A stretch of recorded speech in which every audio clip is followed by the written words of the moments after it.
মধ্যপ্রাচ্য সংঘাতের জেরে আন্তর্জাতিক বাজারে হু হু করে বাড়তে থাকে অপরিশোধিত জ্বালানি তেল ও গ্যাসের দাম। অস্থির হয়ে ওঠে বিশ্ববাজার। আর এই সুযোগেই চড়া মুনাফা হাতে নেয় বৈশ্বিক শীর্ষ জ্বালানি প্রতিষ্ঠানগুলো।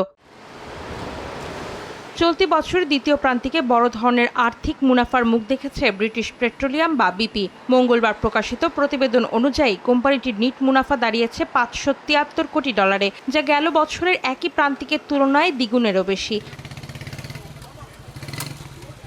ব্যবসায় এমন মুনাফার পর শেয়ার হোল্ডারদের জন্য লভ্যাংশ 4% বাড়ানোর ঘোষণা দিয়েছে বিপি। এতে প্রতি সাধারণ শেয়ারে লভ্যাংশের পরিমাণ দাঁড়িয়েছে $8.66।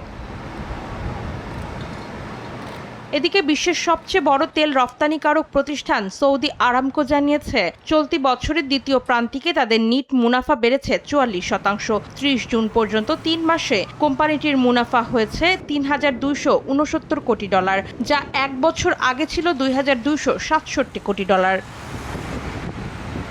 অন্তরা সেন, সময় সংবাদ।